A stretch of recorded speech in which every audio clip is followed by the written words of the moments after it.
بسم اللہ الرحمن الرحیم۔ کتاب عظمت غدیر، یہ کتاب مرجع اعلی جہان تشیع آیت اللہ العظمی سید صادق حسینی شیرازی دامہ ظلہ کے خطبات پر مشتمل ہے۔ اس کتاب میں حضرت فرماتے ہیں کہ غدیر وہ دن ہے جس دن میں نبی کریم صلی اللہ علیہ وآلہ وسلم نے امیر المؤمنین حضرت علی بن ابی طالب علیہ السلام کو اپنا وصی، خلیفہ، ولی اور امام مقرر کیا۔ پھر امیر المؤمنین حضرت علی بن ابی طالب علیہ السلام کی ولایت کے اثبات پر انہوں نے خطبہ غدیر، آیت تبلیغ اور آیت ولایت کو بیان فرمایا اور فرماتے ہیں کہ عید غدیر اکمال دین اور اتمام نعمت کا دن ہے۔ پھر حضرت نے عید کی شرعی حیثیت بیان فرمائی اور فرمایا کہ اسلام میں سب سے بڑی عید عید غدیر ہے۔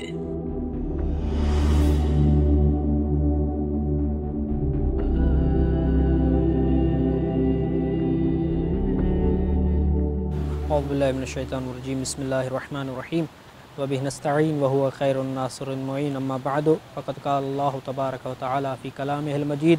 والفرقانہ الحمید۔ بسم اللہ الرحمن الرحیم، ولو انہم اقاموا التوراۃ والانجیل وما انزل الیہم من ربہم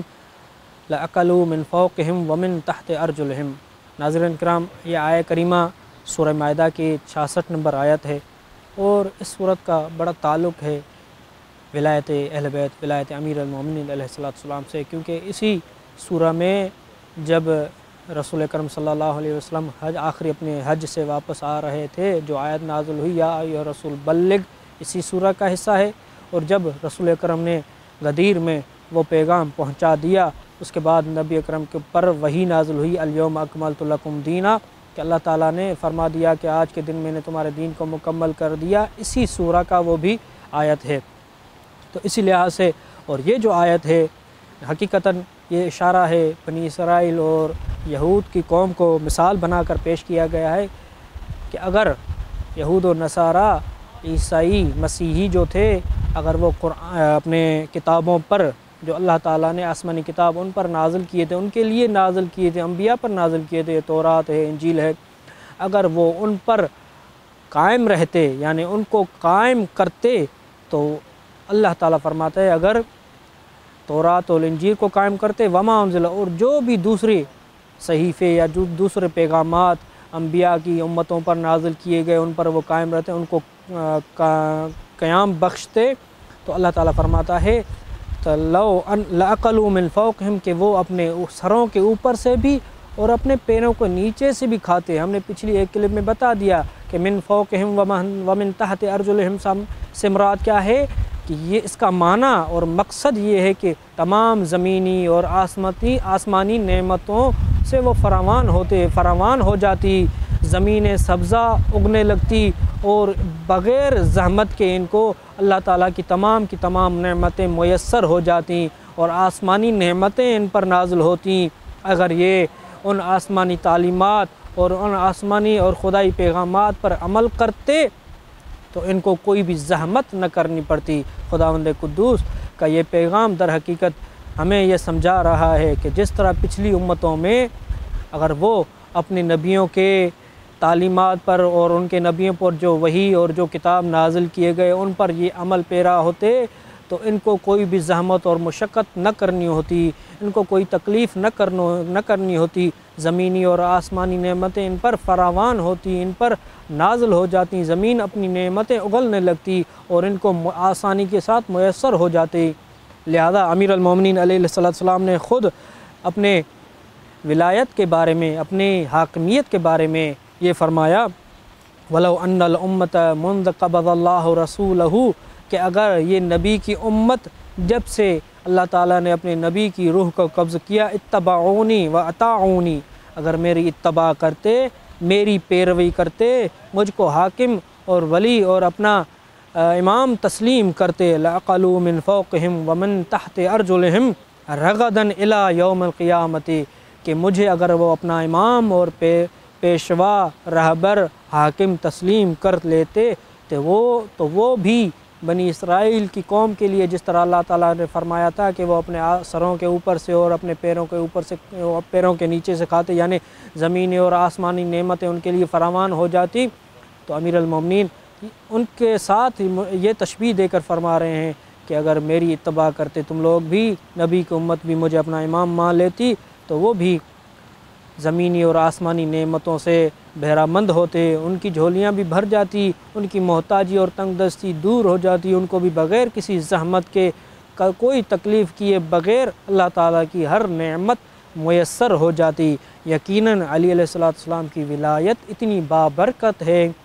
اتنی خیر و عافیت والی ہے کہ اگر سب انسان علی کی ولایت کو مان لیتے، تسلیم کر لیتے تو تمام کی تمام زمینی اور آسمانی نعمتیں ان کو میسر ہو جاتی۔ اور جس طرح پچھلی ہم نے ایک کلپ میں یہ عرض کر دیا کہ سلمان فارسی نے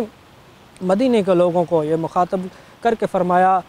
لو ولیتموہا علی، اگر تم علی کو اپنا ولی مان لیتے لعقلتم من فوقکم ومن تحت ارجلکم، کہ تم اپنے سروں کے اوپر سے بھی اپنے پیروں کے نیچے سے بھی خدائی نعمات سے بہرہ مند ہوتے، اور اگر تم علی کی ولایت کو تسلیم کر لیتے تو تمہاری زبان میں یہ تاثیر اللہ تعالیٰ پیدا کرتا کہ لو دعوتم الحیتان فی البحر، اگر تم سمندر میں تیرتے مچھلیوں کو آواز دیتے تو وہ بھی لاتتکم، کہ وہ بھی تمہاری قدم بوسی کر لیتی، اگر تم آسمان میں اڑتے ہوئے پرندوں کو بھی آواز دیتے تو وہ بھی تمہاری حاضری بھر دیتے، اور تم علی لیکن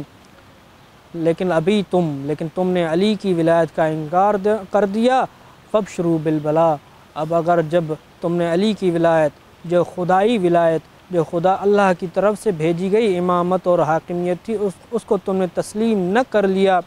بلکہ تم نے خدا کے مقابلے میں سقیفائی حکومت اور بنو امیہ کی سجائی ہوئی حکومت کو تسلیم کر لیا، لہذا تمہیں یہ خوشخبری، بلکہ خوشخبری نہ کہیں، اگرچہ لفظی ترجمہ یہی ہے کہ خوشخبری، لیکن حقیقت میں یہ خوشخبری نہیں، ایک بری خبر ہے کہ میں تمہیں خبر دے رہا ہوں کہ تمہارے اوپر بلائیں نازل ہوں گی، تمہارے اوپر مصیبتیں نازل ہوں گی، تمہارے اوپر ظالم اور جابر اور فاسق حکمران آتے رہیں گے، جب تک تم علی کی ولایت پر اجتماع نہیں کر لیتے، جب تک تم علی کی ولایت کو تسلیم نہیں کر لیتے، تب تک تم ان مصیبتوں میں، ان بلاؤں میں، ان بیماریوں میں، ان پریشانیوں میں مبتلا رہو گے۔ اس کے بعد امیر المومنین نے جو یہ فرمایا کہ اگر تم میری ولایت کو تسلیم کر لیتے، میری اتباع کر لیتے، لعقلوا من فوقہم ومن تحت ارجلہم رغدا الی یوم القیامت، رغدن کا جو معنی کیا گیا ہے، رغدن کی جو تشریح ہے، رغدن کی جو لغوی معنی ہے، آیت اللہ سید صادق شیرازی اپنی ایک محاضرے میں فرماتے ہیں کہ رغد لغت میں کہتے ہیں ایسی زندگانی کو جس میں کسی قسم کی تنگی نہ ہو، کسی قسم کی غربت اور پریشانی نہ ہو، کسی قسم کا فقر و فاقہ نہ ہو، کسی قسم کی جہالت نہ ہو، ایسی زندگی جس میں جنگ نہ ہو، جس میں جدال نہ ہو، جس میں کوئی فساد نہ ہو۔ اگر تم علی کی ولایت کو تسلیم کر لیتے تو تمہاری زندگی، تمہاری معیشت سکون آور اور عیش و عشرت والی ہو جاتی، اور سکون سے کوئی بھی انسان کسی کا حق نہ کھاتا، ہر انسان ہر کسی کا حق ادا کرتا۔ اللہم صلی علی محمد و آل محمد وعجل فرجہم۔